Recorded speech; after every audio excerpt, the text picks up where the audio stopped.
a platform like TikTok or Instagram is driving a lot of music discovery, you can't just tell people that you've got music out. You have to kind of show them who you are and what the story is behind it and why they should care. People are always talking about the one idea they had that, say, like, quote unquote, broke an artist. No one's ever really talking about the 100 things they tried that didn't work. A few artists that I've kind of seen sort of who have kind of built a fan base on TikTok in particular, they tend to have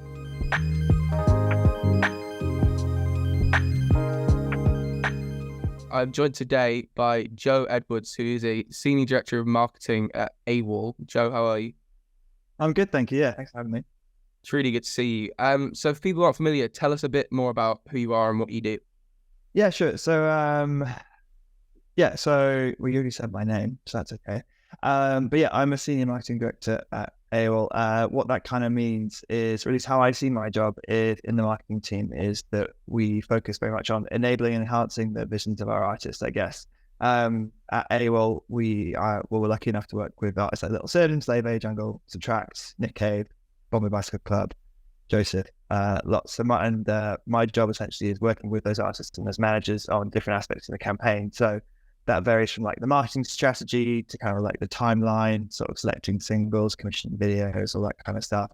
Working with promo teams on how that kind of rolls out at press and radio, the digital marketing, in terms of like paid spend, but also kind of content creation as well. That's something I'm quite involved in. What we call audience development, which is another part of the digital side, and yeah, also kind of occasionally sticking my oar in with the manufacturing, like CD, vinyl, etc. And yeah, essentially sort of whatever the project needs in a way. It's quite a varied job. Which one of the things I really like about it. Yeah. How did you get into that line of work in the first place? That's a good question.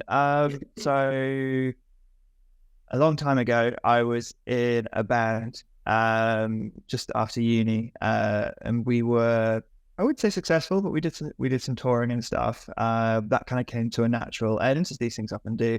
In fact, yeah, most people I've met in the industry are either like super fans, and that's how I got in, or they've had some kind of side hustle or sort of passion project that they've kind of like then transferred into the industry itself. But yeah, I finished that. I had the steer at the time that I had sort of learned a fair bit, and I had some transferable skills. I was lucky enough to get an internship at an independent record label called Because. It quickly became apparent that I didn't know anything at all. So they were lucky. Yeah, I was lucky enough that they explained a lot to me. From that, I moved into a company called PS, where I was in the international team for a couple of years. I really enjoyed international, but for me personally, it turns out I'm a bit of a control freak. So when the opportunity came up to move over to the UK side of things and kind of run campaigns myself, I sort of jumped at that. And yeah, I started at AWOL about 7 years ago, so I've been in quite a while now. Still really enjoying it. Yeah. So you said 7 years at AWOL. What do you think is your proudest achievement so far? That's probably a big question, but that's difficult. I guess the one that springs to mind, I suppose, is I work with a rock band called You Me at Six. I've done 3 records with them. And on the second one we did, which was their 7th album, Sucker Punch, we were lucky enough to get a #1 record with that one. And that was really gratifying. It wasn't necessarily something that we thought was possible, kind of going straight into it, and particularly because it was during the pandemic. But yeah, we kind of got there, and it was just really good feeling. Really, it was actually one of those things where you can kind of explain to your friends and family outside of music, like, this is something I've done that you'll actually understand. Because I found at Christmas, sort of, if I talk about like the number of Spotify monthly listeners that one of my artists has, that's not as compelling. Yeah. So actually having like a thing I could point to is really good. But equally, like, I think, I work on an artist called Bombay Tiger, a South Korean alternative K-pop hip hop collective. They just sold out Village Underground, and it was just really wonderful to see like a full room who knew like all the words and were really sort of excited to be there. That kind of moment happens, fortunately, relatively regularly. So yeah, that definitely keeps it fresh, I suppose. Like, really enjoy those kinds of moments too. Yeah. So today we're going to speak mostly about content strategy as something that you work on quite a lot. So just for anyone who isn't like quite familiar or hasn't done this kind of thing before, can you just provide like a brief overview of what a content strategy really entails in the context of like... Yeah, sure. Yeah, of course. So pull it back a bit, when we first sit down with an artist, one of the things we're kind of trying to establish and work with them on is what we would call the artist proposition, which essentially is sort of what makes that artist unique. Who are they? What are they trying to communicate? Who are they trying to communicate it to? And as part of that, we have this idea of story pillars, which will be sort of, it's kind of like the elevator pitch for an artist, I suppose. But to use, I'm trying to think of an example. Let's stick with Bombay, I guess. So with them, like we were sort of looking at the story pillars for them, and there was a big one where when you start speaking to sort of current Bombay fans, like, and I found this mentioning it to friends when I've said I'd started working with them, people always say like, "Oh, I really love that band. I saw them at this festival, or I saw them live with my friends at this point." And it became very, very apparent very quickly with them that this kind of like live communal experience, not necessarily like, obviously the band are fantastic live and that's a big part of it, but it's also the communal experience of the crowd and fans and friends being together.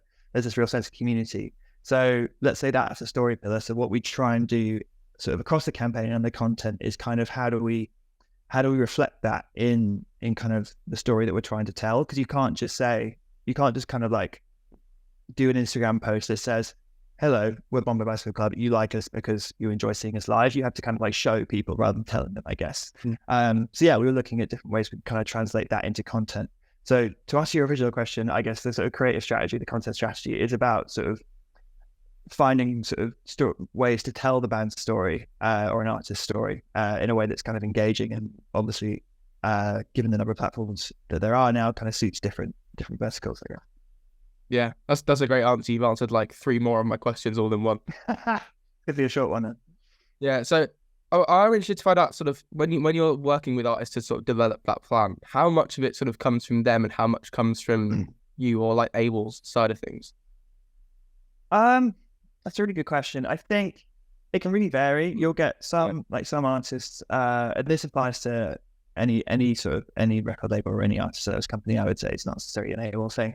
But yeah, my experience everywhere I've worked has been that some artists turn up and they have a really clear vision of who they are and what they're trying to say. And it's just a case of kind of sculpting it a little bit so it's very easily communicable, I suppose, whether that's in a press release or in the content or whatever. Whereas some artists are kind of like, well, look, I've written all this music. What more do you want from me? And that's a really valid approach as well. Like, I think it's important to kind of acknowledge that, artists can be utterly fantastic. That doesn't mean they have to be utterly fantastic in every aspect of the creative process. So yeah, I guess the short version is it really varies from artist to artist in terms of like how we kind of work that out. And when it kind of comes to my side, we use a bunch of like different tools like Chartmetric, Trendpop, places like that to kind of sort of look at sort of an artist's audiences to work out what specifically that they connect with. But equally, something I find really useful to do is if you're working with an artist who's, say, relatively established or has worked with has already released music, then like the YouTube comments and their videos are actually really, really useful in terms of just like what people are connecting with. And sometimes it's really basic stuff like they look fantastic or their videos are really interesting. Or sometimes, you'll get an artist where the narrative is there's no one else that sounds like this, or this sound is really, really ahead of its time. And it's really useful to kind of see that real time kind of feedback on what people are excited about. So you obviously had YouTube comments being a big one, but I did want to ask what other metrics do you find most useful when measuring success with content? Because I think people can get sucked into things like views or likes or various things, but what do you really look at to measure how well something's going? I think because we're trying to. So when you're putting out content for an artist, when you're developing things, you're really focused on this story and you're trying to build a world. So if someone does see like one piece of content, when they go back to the artist profile, let's say on TikTok or Instagram, it's kind of clear of who they are from like scrolling through their feed or through their profile. So I don't feel that I'm necessarily looking to create a piece of content that might go viral every time. It's more about that storytelling thing.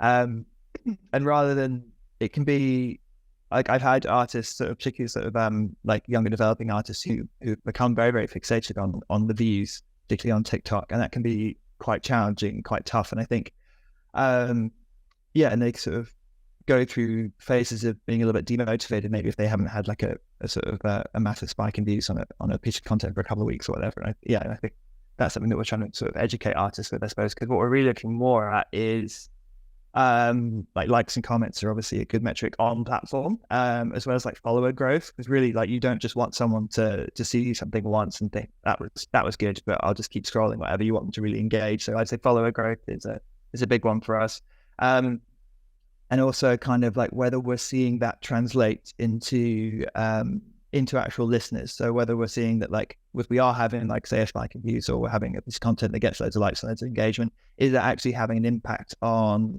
the music, on music consumption, which obviously is the whole point. Yeah. I was about to say, is sort of click-through rate something that you look at as well, in terms of sort of... Yeah, more so on the digital marketing side of things. Sort of, yeah, if you're talking about sort of running digital ads, and it's worth saying that occasionally we'll have, if there's a piece of content that is doing really well, we will put additional money behind that to make sure that it's reaching a wider audience, because we've seen it's effective, and that means that we will kind of be adding in links as well. And yeah, looking at the click-through rate on that is an important one. It's a difficult one, because when you're running ads, the cheapest way to run them is often actually going for views. So you're kind of running them for views, but you're trying to optimize in the back end for like what is affecting actual clicks.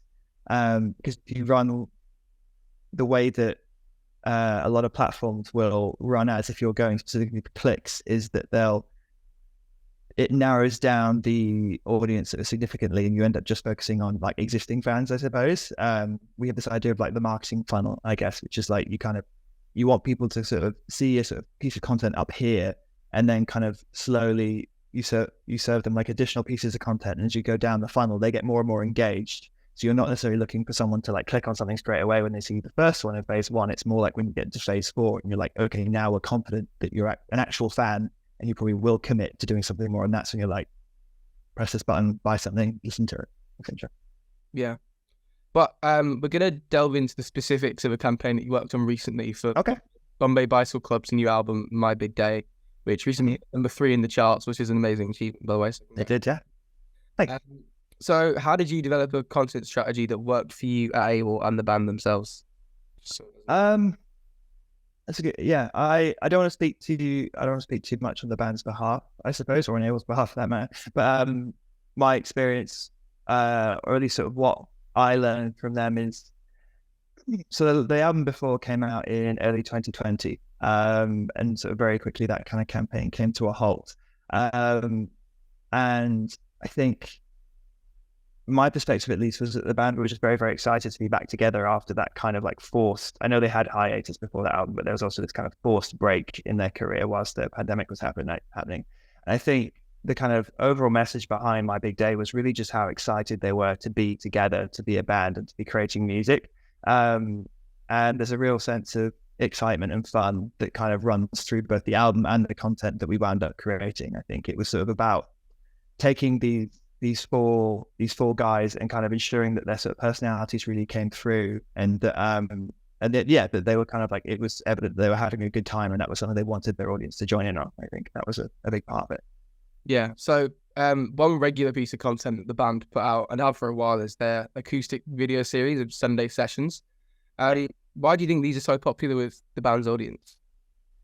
I think it goes back to the sort of reference I gave earlier. I think experiencing the band live is a big part of what they do. Obviously, I know acoustic session in Jack's bedroom, wherever he might be, isn't necessarily live, but I think people really respect Bombay Bicycle Club for their musicianship, and for the fact that they are kind of like, I don't want to say proper musicians, proper instruments, because that's a bit cliche, but they are sort of just very, very very like naturally talented, and it feels very relaxed. And yeah, I think it's sort of down to that, really. Yeah. So the one thing that I really like about the Sunday sessions is obviously just it's very easy to be very consistent with it, because it's just a simple video. It's obviously it looks nice, it sounds good, but the production isn't going to be too expensive or anything. How important have you found consistency to be with that kind of content marketing? Yeah, it's really important. We hear advice from different services like, oh, you've got to put out sort of 3 to 4 posts per week to kind of keep an audience engaged. Whether that's true or not is kind of up for debate. I think it does really vary on what kind of content it is and who the artist is. But I think the last thing that I would want Bombay or any other artist to do is to kind of be sat sort of, let's say, on Sunday morning going, oh, I have to post something in 2 hours time. What is that going to be, kind of thing? Do you know what I mean? Like, I think it does, the importance for me is about the planning, and not necessarily doing everything kind of off the cuff when you think you need to put something out because it's been a while, but sort of taking the time to actually to put in like actual full days where you might film like a bunch of different pieces of content that will then see you through the next couple of weeks. That's something we definitely do with a lot of artists, including Bombay. We've done a bunch of content shoots with them over the campaign that we then kind of rolled out in subsequent weeks. Yeah. Is that so? Yeah, you said that was something quite common, sort of bulk shooting content for a band or an artist, and then that can sort of work over a period of time. Yeah, I think that's really useful because I think it can often be a bit, like you said, it can be a bit overwhelming to sort of have to be like, oh, I've got to film another video, oh, I've got to film another video, and do it on a 1-by-1 basis. Whereas I think if you can dedicate, I don't know, 1 day a month and film, I don't know, 20 videos, it's a lot easier than filming 20 videos on 20 separate days. Especially when you think about having, say, if you're using a camera or something, setting everything up and setting everything back down. I think that can be that's a really useful tip. Actually. Yeah, 100%. Yeah. We also, yeah, see, Bombay were very good at this actually, because we've really been encouraging artists, or I've been really encouraging artists to kind of make the most of what they are doing as well. So if you're filming a video, don't just film the video, but film like the behind the scenes stuff while you're there. Like if you're sort of dressed in a certain way, or if you've kind of done like glam and makeup or whatever, like make sure you also maybe do an acoustic version of the track while you're on set. Just kind of making sure that when you are doing stuff, that you're kind of making the most of it in terms of content, so it can see you through, like not just the kind of like release of say a track or a video, but the subsequent weeks. How important do you think it is for artists to utilize trends on platforms like TikToks and Reels? Might be a bit of a big question. No, it's a good question. I think it's definitely part of the overall strategy. It's about finding the right ones, I suppose. Like, as I said, you're kind of like, because we're coming at this having sort of established like what we want the artist world to be and kind of what we want them to engage with. Like very quickly, because you've got that kind of like measuring stick or whatever, it becomes very easy to kind of work out what would and wouldn't feel authentic, I suppose. And the last thing you want is, say, to have like a sort of like a very I don't know, I'm trying to think of a polite example, but like, yeah, the last thing you want to do is have like a kind of a band do something that just seems massively outside of their lane, and it's just so that, because that way it feels obviously like they're just kind of doing something because someone like me has asked them to, because we need to get the views up or whatever. And I think that's the thing I would avoid. But if it's something that feels very natural, then I think it's an important part of an overall strategy. Yeah, I think it's really important to sort of, you can use trends and that's fine, but you sort of have to balance it with something that's authentic and that feels like what you would do as an artist if it wasn't trending. If it feels like something that this band or this person would never do in a million years if it hadn't been getting loads of views, then I think it's probably not something that you want to be doing. I think it's interesting how Bombay Bicycle Club have sort of done that, where utilising trends while staying authentic with the red MaCool character, who, if you aren't familiar, one of the bandmates with a big red wig who forces the other bandmates to make videos following TikTok trends, like doing sped up versions or slowed down versions of songs. First of all, are you the real red MaCool? This is something I've been knowing. So Red MaCool was played by Jamie in the band. I think he's probably based on every marketing manager they've ever had, but also every cliche of a marketing manager they ever had. Whether there's a bit of me in that or not, I don't know. I know I didn't. Honestly, I was quite surprised when they did acknowledge the sped up version thing. It was an interesting one for us. And it sort of, because they were relatively new to TikTok, the way in which they sort of very quickly understood the platform, I suppose, and became aware of how it works was really impressive. And it was definitely something they considered doing. I think we did in the end, funnily enough, do a slowed down version for the track Diving. But again, that was something that kind of came from the band because they wanted to try it, I think, which was quite interesting. Yeah. Do you think that sort of that self-awareness side of it, where they can sort of, it's sort of like a wink to the audience where you're sort of saying, oh, we're being forced to do this sped up version, so here's the sped up version that you can now use. Do you think that kind of self-awareness kind of helps artists do sort of trends that can feel quite marketing-y, which there's sort of an idea that marketing almost feels inauthentic to some artists, which I wouldn't agree with, but I can sort of definitely see some artists definitely feel that way.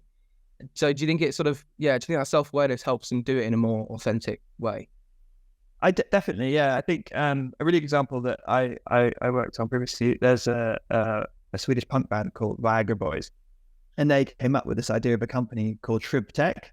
And so whenever they wanted to announce anything that involved like a tour or someone having to buy something, whatever, they would always refer to it as like a Shrimp Tech opportunity or something that Shrimp Tech was selling. And that way they kind of like, because they were a sort of a punk band and they're kind of in that kind of scene where, I think selling out was maybe still a kind of a floating concern for them.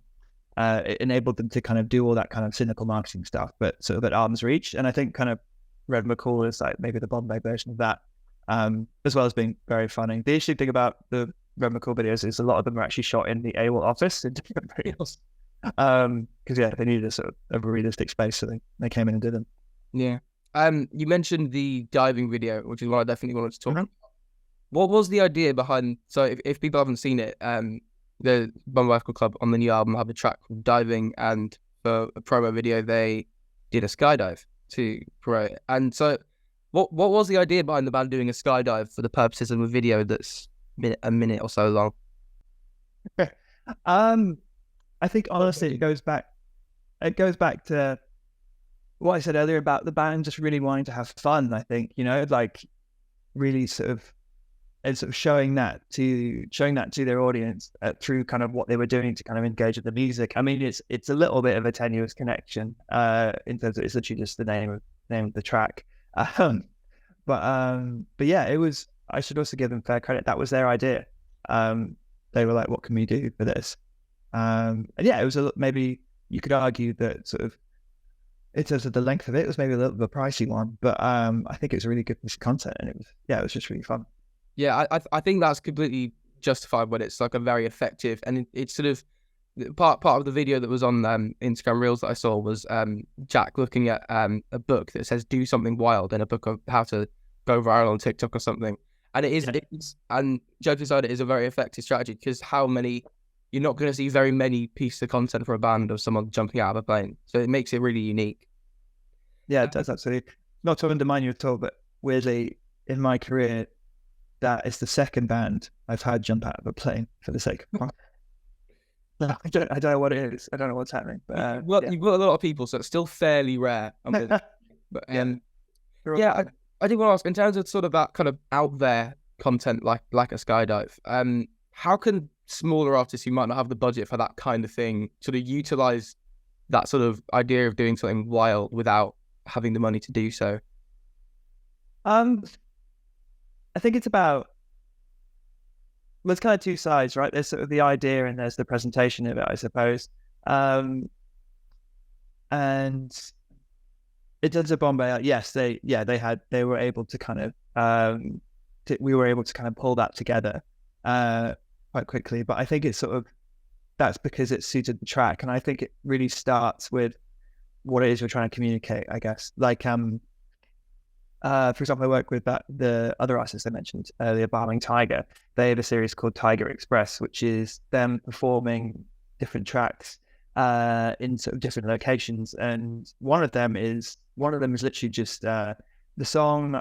The name of it is escaping now, but essentially the theme of the song, or there's one of the key lyrics in the song, is "Walking your dog in the park."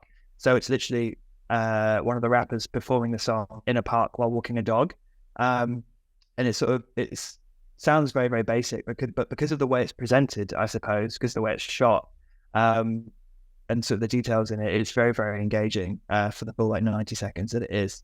So I guess kind of what I'm trying to say is it doesn't have to be sort of, I don't think it has to be a wholly unique idea as long as it's done in an interesting way. And I think kind of, I would be more concerned when working with a smaller artist where we didn't have a lot of budget that we were aiming too high with an idea and weren't able to execute it properly. Rather than just taking a simple idea and doing a good job of it. Yeah. So another video that sort of fits into that sort of unique something you don't see every day on these kind of platforms category is the videos for "I Want to Be Your Only Pet," where Oh yeah. seen at the banda being crawled all over by various animals. Where did the idea come for that one? I am 90% sure that was my one, actually. And again, it doesn't sound like we're trying too hard, because the track is called "I Want to Be Your Only Pet." So what are we going to do? We're going to get some pets. And it went through a few different versions. Like at one point, we were going to go to I think we were going to go to like a dog or a cat sanctuary. And we had a few other options, but at the end, it was a case of finding a company that supplies pets for film shoots. Funny enough, and then literally doing it in one of the band members' gardens. We just spent, I think it was a really enjoyable morning, actually. Just kind of like working our way through these various pets that the guys have brought along. It's interesting that you sort of talk about how it's sort of very much tied into the title of the song, which is the same with the diving one, with the skydive. Do you think that's important in terms of giving an audience sort of that like visual connection to the words of the title in that sense? For what we were trying to do, yes, because in the back of my mind, cynically, for both of these, I was also thinking about the fact that we would want to use them for ads. And obviously, when you're sort of doing like advertising with content like this, you need it to be a little bit more on the nose than it would be otherwise.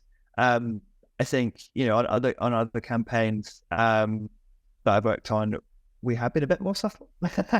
Although I actually can't think of an example right now, which is embarrassing.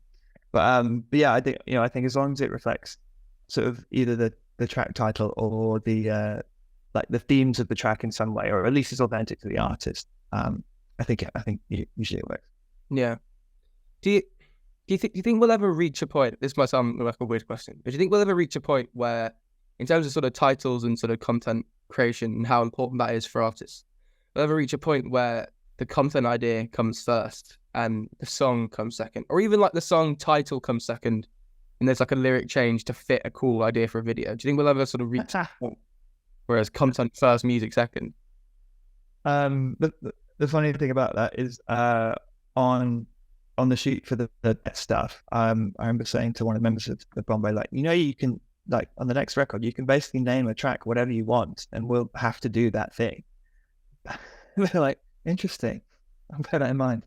But I think it would depend on the kind of artist, to be honest. But I think most of the artists that I've been lucky enough to work with sort of aren't that cynical, I guess. They're sort of, they're creating music primarily because they either really want to or feel they really need to, and they're trying to express something sort of important to them. So it's, I think like my kind of music taste back when I was sort of a much younger man very much was very much about kind of like sort of pop punk and emo and all that kind of stuff. And obviously that had a very long period where song titles were absolutely nuts, and they had no relation to the lyrics or the themes of the song at all.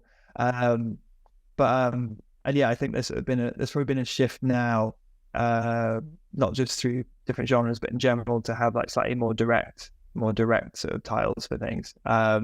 Partially because of like SEO and searching for stuff on Spotify and all that kind of stuff. I think it's important. I guess the short version is like, I hope not, but we'll see.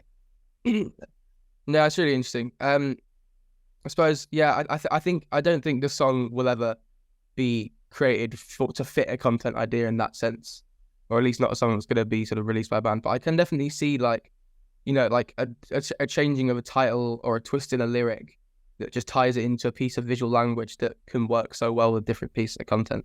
I think that's definitely something that we'll start seeing more and more in the future. Yeah, absolutely. I mean, you reminded me of, I'm going to embarrass myself. I can't remember the title of the track, but there was a track. I just can't remember the artist. This is a useless anecdote. I'm going to try. I can't remember. But yeah, it basically, like, the track revolved around the kind of the story of like a sofa. Do you know the song I'm talking about? I can't remember what it's called. It's called something to do with a sofa. It was about like Heady One or something like that. But I guess that's the point. But essentially, like the track was called Something Sofa, and as a result, all of the content was very easy for them to do. I think because they just had to get a sofa and do a bunch of stuff around it. And yeah, with something like that, it does seem so perfect and so easy that you do kind of wonder. But no, I think ultimately there are probably just people around it that are very good at their job. Yeah, that's a good point. So in terms of some closing thoughts, just drawing on like your experiences from both like established bands like Bombay Bicycle Club and some of the work you've done with emerging artists, what do you think are the aspects of content strategy and creation that sort of remain universally applicable to all artists?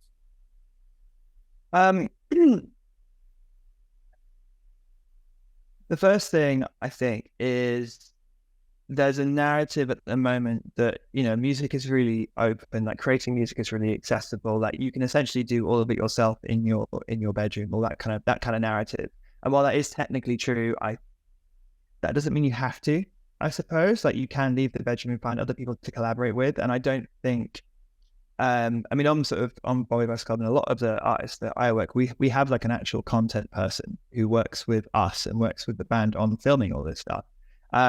And I think it's important to bear in mind, even as an emerging artist, a developing artist, that you don't have to do all that yourself. And it is worth kind of finding collaborators who can kind of help you do the stuff that maybe you don't necessarily want to focus on yourself. I think there's also kind of, when we talk about content, a lot of what I visualize in my head, and I try not to, and maybe you do as well. You immediately think of like direct to camera stuff where the artist is talking directly at you and saying things like, "Hey guys, I'm releasing a single tomorrow," all that kind of stuff. And I think that kind of, for me, that sort of goes a little bit too far in the direction of telling people rather than showing them, I think. And that applies to artists of any level. I think you can't just tell people that you've got music out. You have to kind of show them who you are and what the story is behind it and why they should care, essentially. I think that's kind of an important part of it as well. Yeah, I can't remember who said it now, but there's that marketing principle, isn't there, of don't give them 4, give them 2 + 2, where you should have show them and you give them the ideas of things, but you can't. I mean, it might work for some artists with certain audiences, but it's a lot harder to be like, listen to my single, because you sort of show them why you should and why you should care. And that comes into storytelling as well, which you were touching on earlier. How important is storytelling in short form content? Because I think sometimes it's sort of being short form, it's very sort of, people focus very much on like the micro side of it, where like each piece of content, what's this? How important is it to like use that to build a bigger story? I think it's very important to have like a kind of consistent. I mean, you were talking about the Sunday sessions, right? That's like a consistent format that works over a period of weeks and months, and people kind of know what to expect from them. And a few artists that I've kind of seen sort of who have kind of built a fan base on TikTok in particular, they tend to have like there's sort of themes in their videos, whether it's like the background behind them or what they're wearing or what they say at the beginning or even just what they're doing. I think that kind of like consistency is really important, so that if you have to assume that people are going to see, ideally you want someone to see more than just one piece of your content, and they need to kind of link together. They need to make sense in aggregate, I suppose, whilst also being standalone. I guess it's a little bit, this is a terrible metaphor, but it's a little bit like an episode of like the X-Files or something, where you've got like the monster of the week thing, but it also fits into the overall narrative of the show over an entire season. You're kind of like trying to balance the two. In a TikTok video, which was a shit metaphor, but here we are. Yeah, I like it. You were touching on sort of the idea of a marketing funnel earlier in terms of I think that's sort of a broader term that some artists might not be familiar with. So could you sort of explain what that is and how it works for an artist like Bombay Bicycle Club? Yeah, of course. So when you start off an album campaign with an artist like Bombay, because they've been around for a while, you kind of have an expectation that you have super fans who the kind of people who like go to every show, every tour, they buy everything, they own merch, all that kind of stuff. And we kind of see them at like the bottom of the funnel because they are super engaged. They're even to the point of like on that campaign, we were lucky enough that some of them and this was really great. Some of them actually started their own Discord as like a fan group thing, which is really, really awesome to see. Whereas above that, you've got people who might know like above them in the funnel. I mean, you might have people who like they know a couple of tracks, like they know Eat Sleep Wake from the last album, they know Always Like This or whatever, but they're kind of like they're maybe like casual fans. Like maybe they would see them at a festival, but they wouldn't go to an actual show. So kind of like what you want to do is kind of give them reasons to kind of move down this funnel into being like a super fan. And sort of the way to do that is through storytelling. It's through making sure that they're hit sort of at least like we have this idea of that you need to sort of hear about something 3 times before you really become aware of it. And that kind of relates to this. But it's sort of like you need to make sure they're seeing enough stuff that they're seeing the world of Bombay Bicycle Club, and they're getting more and more stuff to kind of engage in. And above that, you've got people who maybe just like indie, but have never really bothered with Bombay before. And you're like, well, we know you guys are potential fans. How do we get you into, first of all, this kind of casual bracket where you've heard a couple of the tracks off this album, and then from there, over a period of however long it takes, how do we get you to a point where you're actually going to part with some money to kind of support the artist? Yeah. So how do you sort of tailor content to those different groups while sort of making something that would apply to all of them at the same time, if that makes sense? Yes, that's a good question. I mean, the very typical example, I suppose, would be you've got kind of what we would call like a hero asset, which would be like a music video, let's say, and that's the thing that you would want to kind of spread most widely because it's the most easily accessible. Ideally, it's like super engaging. Before most of the Bombay Basketball ones were, and yeah, you kind of use that to kind of like, I guess we'd almost call it like prospects for fans, I suppose, to try and pick people up who, and obviously being weird and creepy, we can measure this, who watch more than 30 seconds of the video, essentially. But yeah, which we can kind of measure through ads and all that kind of thing. So once you've got this, you've got like a group of, so that's like the top of the funnel, right? You've got people who like similar artists, but now they've watched at least 30 to 60 seconds of a Bombay Bicycle Club video. So you've kind of got them at the very top of your funnel, and then you want to think about sort of what the next thing you want them to see is, and a few options for that are like, you could either show them like BTS of the video where the band are a bit more human. So it's not just about the performance or the story of the video, it's about the band as people. So you're trying to get them to be a little bit more invested in the band as personalities. Or it could be a piece of like, behind the song, like how he made the song or what behind the lyrics kind of thing, that just adds a bit more depth to what the band are trying to communicate. And then sort of down the bottom, you've got something. So ideally that would move them from the top into the middle where they're like, okay, I like this song. I know a little bit more about it. I know a little bit more about the band. And then you kind of want to go, okay, well, we know you like this song. Let's just ensure that you've also seen this video and this video. And you're kind of like spreading it out a bit so that they become more and more engaged, not just with this one song, but with multiple kind of facets of the campaign. And as much as I'm focusing on a music video, that first piece of content, it could be a TikTok where the band are doing something totally ridiculous. And then you have to get them on a similar journey where you're like, okay, we know you like this piece of content from Bombay, but are you aware they're also musicians and listen to their music? And sometimes it works that way around. Less so with Bombay because they're very obviously sort of musicians, but with some artists, you're kind of like the piece of content that happens to kind of go viral or go out a little widest. It might not be music related, in which case you've got loads of people who are aware of the person, but now you need to kind of like make them into a three-dimensional person they can actually kind of engage with properly. Yeah, I guess it's sort of that top layer in terms of getting people in is sort of like, I know what the word, maybe just attention in terms of like people seeing it and thinking like, this is at the very like, this is interesting at like the very least. And then it's sort of about turning that into like people who are going to like actually engage with it and sort of, I enjoy this, I like this, I'm going to listen to this song, I'm going to watch a few more of their videos, that kind of thing. It's absolutely. One more question before we leave it. I think with content strategy, a lot of people get frustrated because they sort of put in a lot of effort and a lot of time into sort of making a lot of videos, which you seemingly have to do because, as you were saying about consistency, you have to post quite a lot. And they put in a lot of effort and time and sort of feel like they're not really going anywhere. Like things are sort of staying fairly stable, whatever level that is. What advice would you give to those kind of artists that are sort of looking to build and just getting frustrated that they're not really seeing the momentum? Um,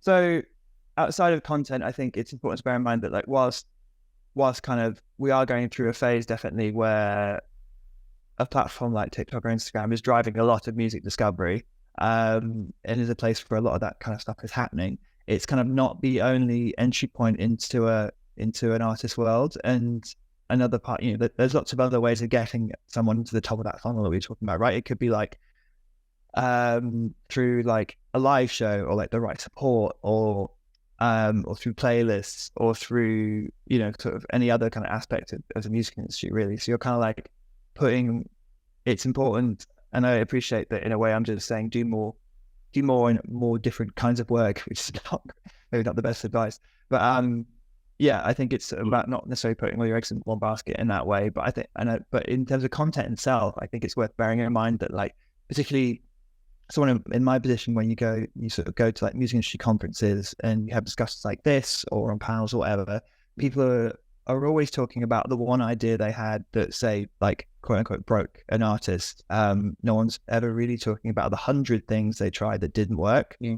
And equally, like, when you see something go viral on TikTok or Instagram, whatever, like, that is unusual. It's called viral for a reason, right? And there's a lot to be said for kind of like incremental growth, because like whilst having something that gets a lot of views, you have to kind of immediately make sure it's not just like a standalone thing. You have to kind of really make sure that you're taking advantage of it. And one of the ways to do that is to have a sort of well built out that people can already get involved in. So if you've got like a profile which has, say, one video with an insane number of views, and then you're sort of slogging out afterwards, I think it is important to bear in mind that there's a lot to be said for incremental growth in that way.